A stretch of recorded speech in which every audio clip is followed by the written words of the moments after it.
ప్రస్తుతం మనతో పాటు ప్రముఖ ఆధ్యాత్మికవేత్త, astrologer, professor doctor Mullapudi Satyanarayana Murthy garu ఉన్నారు. గురువు గారితో మాట్లాడదాం. నమస్కారం. నమస్కారం మణికంఠ గారు. మే నెల 2026 విశేషంగా మనకి మీన రాశి వాళ్ళకి ఏ విధంగా ఉండబోతుంది, వీళ్ళు ఎలాంటి జాగ్రత్తలు తీసుకోవాలి, ఏళ్ళనాటి శని తాలూకు ఇంపాక్ట్ ఎంతవరకు ఉంటుందంటారు, ఓవరాల్గా ఎలాంటి పరిహారాలు తీసుకుంటే బాగుంటుంది? సకుంకప విలేపనామళిక చుంబిక స్తూరికాం సమందహసితే క్షణాం శశరజాపపాశాం కుశాం అశేష జనమోహిని మరణమాయ భూషోజ్వలాం జపా కుసుమభాసురాం జప విదౌ స్మరేదంబికాం. ఓం శ్రీ బెజవాడ కనకదుర్గాదేవ్యై నమః. శ్రీ దుర్గామలేశ్వరాభ్యాం నమః.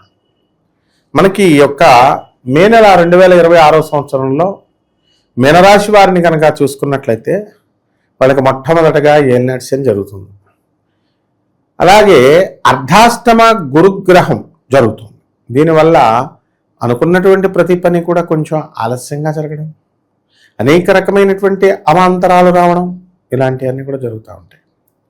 వ్యయస్థితిగతుడైనటువంటి రాహుగ్రహ ప్రభావం వలన భూతప్రేత పిశాచాలు కళలోకి రావడం, ఇలాంటివన్నీ కూడా జరుగుతాయి. అయితే జన్మంలో ఉన్నటువంటి ఈ యొక్క శని వక్రించి కుజబుధలు ఇద్దరు కూడా ఉండడం వల్ల వీళ్ళకి అనేకమైనటువంటి మోకాళ్ళ నొప్పులు, ఆర్థరైటిస్ ఇలాంటి శారీరక రుగ్మతలు రావడానికి అవకాశాలు ఉంటాయి. అలాగే మనకి రవి శుక్రులు ఇద్దరు కూడా కలిసి వృషభ రాశిలో ఉన్న కారణంగా స్త్రీలతో కాస్త విరోధాలు, ఇవన్నీ కూడా మాట పట్టింపులు ఇలాంటివి రావడం జరుగుతాయి. కాబట్టి ఈ యొక్క మీనరాశి వాళ్ళు జాగ్రత్తగా ఉండాల్సినటువంటి అవసరం స్త్రీలతో ఉంది. అదేవిధంగా ఈ మీనరాశి వారికి షష్ఠ స్థితిగతుడైనటువంటి ఈ యొక్క కేతుగ్రహ ప్రభావం వలన అధికమైనటువంటి శుభాలు విదేశాల నుంచి రావడానికి అవకాశాలు ఉన్నాయి.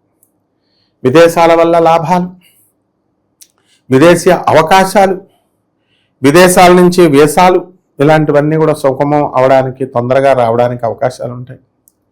వీళ్ళందరూ కూడా పూజలు పునస్కారాల మీద గతంలో వీళ్ళు చాలా శ్రద్ధ పెట్టేవారు. అయితే వీళ్ళు అనుకుంటున్నటువంటి పనులన్నీ కూడా అవ్వకపోవడం వల్ల వీళ్ళందరూ కాస్త నిరాశ, నిస్పృహతో ఉండడము, ఇలాంటివన్నీ జరిగి దేవుడికి కాస్త ఎడబాటు అనేటటువంటిది తెచ్చుకున్నారు. వీళ్ళు దేవుడికి కొంచెం దూరంగా ఉండడం నేర్చుకున్నారు. అందువలన ఈ యొక్క మీనరాశి వారికి అందరికీ కూడా తమ భార్యల యొక్క ఆరోగ్యం పట్ల కాస్త శ్రద్ధ ఎక్కువగా చూపిస్తారు. కొంచెం ఎలా ఉంటుందో ఆరోగ్యం అనేటటువంటి భయం అనేటటువంటిది చాలా ఎక్కువగా ఉంటుంది. అలాగే ఈ రాశి వారికి అందరికీ కూడా పార్టీలు పబ్బాలతో, వీళ్ళకంతా విందు వినోద కార్యక్రమాలతో జీవితంలో నిరాశ నిస్పృహ లేకుండా ఎన్ని కష్టాలు ఉన్నప్పటికీ కూడా వీళ్ళు చాలా ముందుకు వెళ్ళడం అనేటటువంటివి జరుగుతాయి. అలాగే కొత్త కొత్త రీసెర్చ్ వర్కుల్లోకి, ఇన్నోవేటివ్ వర్క్స్ అనేటటువంటివి వీళ్ళందరూ కూడా చేయడం అనేటటువంటివి జరుగుతాయి. వీళ్ళకందరికీ కూడా స్టూడెంట్స్ ముఖ్యంగా ఎక్కువగా చదవాల్సినటువంటి అవసరం ఉంది. ఎవరితోనైనా సరే తోడుగా వీళ్ళు కంబైన్ స్టడీస్ చేస్తేనే వీళ్ళు పైకి వస్తారు. అయితే ఆ కంబైన్ స్టడీస్ చేసుకోవడం వల్ల వీళ్ళు మందు పార్టీలు ఇలాంటివి చేసుకుంటే మొన్న చదువు కూడా పీకుద్ది. కాబట్టి ఏకలక్ష్యం, ఒకటే లక్ష్యం మీద పెట్టాలి. సాక్రిఫైస్ అనేటటువంటిది చేయాలి. దీనివల్ల సమిష్టిమైనటువంటి కృషి వీళ్ళు ఎవరైతే చేస్తారో అటువంటి వాళ్ళ వల్ల వీళ్ళకి లాభాలు అనేటటువంటివి జరగడానికి అవకాశాలు ఉన్నాయి. ఆ రకంగా ఈ రాశి వారందరూ కూడా ముందుకు వెళ్ళడం అనేటటువంటివి జరుగుతాయి. కొత్త కొత్త వస్త్రాలు కొనుక్కోవడము, కొత్త కొత్తగా వీళ్ళందరూ కూడా ముందుకు వెళ్ళడం అనేటటువంటివి జరుగుతాయి. కొత్త కొత్త విధానాలతో ఇళ్ళు లేనటువంటి వాళ్ళు కొత్త ఇళ్లలోకి, అద్దెళ్లలోకి వెళ్ళడం జరుగుతుంది. అలాగే స్థాన భ్రంశము కనబడుతుంది. కాబట్టి ఉద్యోగాల్లో వీళ్ళందరూ కూడా పర్మనెంట్ ప్రమోషన్స్ రావడము, అదేవిధంగా వేరే ఏరియాలకి, వీళ్ళకి అనుకూలమైనటువంటి ఏరియాలకి వీళ్ళు వెళ్ళడము జరుగుతుంది. ఇవన్నీ కూడా గోచార రీత్యా మనము సూచనప్రాయంగా వీళ్ళందరికీ కూడా మనం తెలియజేస్తున్నాము. ఇక వీళ్ళ యొక్క date of birth, time of birth, place of birth కనుక మనకి ఇచ్చినట్లయితే, అపాయింట్మెంట్ తీసుకున్నట్లయితే వీళ్ళు ఖచ్చితంగా వాళ్ళ యొక్క పరిపూర్ణమైనటువంటి జాతకం మనం చెప్పడం అనేటటువంటివి జరుగుతాయి. స్టూడెంట్స్ పరిస్థితి ఏంటంటారు? విదేశీ ప్రయత్నాలు చేయొచ్చా? స్టూడెంట్స్ అనేటటువంటి వాళ్ళు చదువుల్లో కొంచెం డల్గా ఉంటారు. వీళ్ళు మార్కులు తక్కువగా రావడము అవన్నీ. అయితే విదేశీ ప్రయత్నాలు వీళ్ళు చేయాలి కంపల్సరీ. విదేశాల్లో వీళ్ళకి ఉద్యోగాలు రావడానికి అవకాశాలు ఉన్నాయి. అలాగే కొత్త కొత్త కంపెనీల్లో కేవలం విద్యార్థులే కాకుండా ప్రైవేట్ ఉద్యోగస్తులు ఎవరైతే ఉన్నారో అటువంటి వాళ్ళు కూడా వీళ్ళకి ప్రయత్నాలు చేసుకోవచ్చు. అందులో కొంతమందికి మీనరాశి వాళ్ళకి H1B వీసాలు రావడము, వాళ్ళ ₹1,00,00,000 కట్టి ఆ కంపెనీ వాళ్ళే వీళ్ళకి ఇప్పించడాలు ఇలాంటివన్నీ కూడా లాటరీ బేసిస్లో వీళ్ళు గెలవడానికి అవకాశాలు అధికంగా ఉన్నాయి. ఈ భార్యాభర్తల మధ్య సంబంధాలు ఎలా ఉంటాయి? ఈ అక్రమ సంబంధాల వల్ల వీళ్ళకి ఏదన్నా కాస్త డేంజర్ జోన్ అనుకోవచ్చా ప్రస్తుతం? ఖచ్చితంగా ఉంటుంది. అక్రమ సంబంధాల వల్ల వాళ్ళకి అందరూ కూడా బయటపడిపోవడానికి అవకాశాలు ఉంటాయి వీళ్ళు. అందువలన గురువు యొక్క బలం లేదు, ఇటువంటి వాళ్ళందరినీ కూడా దూరంగా పెడతారు. ఇక భార్యాభర్తల మధ్య అన్యోన్యత అనేటటువంటిది మంచిగా ఉంటుంది. అర్ధాష్టమ గురుగ్రహ ప్రభావము, అదేవిధంగా ఈ యొక్క శుక్రగ్రహము మనకి 3వ ఇంట్లో ఉన్న కారణంగా కాస్త అత్తగారులతో కొంచెం వైరవము అనేటటువంటిది రావడానికి, ఇతర స్త్రీలతో, భార్య అత్తగారు కాకపోతే బయట స్త్రీలతో వీళ్ళకి విరోధము అనేటటువంటిది ఖచ్చితంగా వస్తుంది, అందులో డౌట్ లేదు. ప్రజెంట్ వీళ్ళు వేటి జోలికి వెళ్ళకూడదు గురుగారు?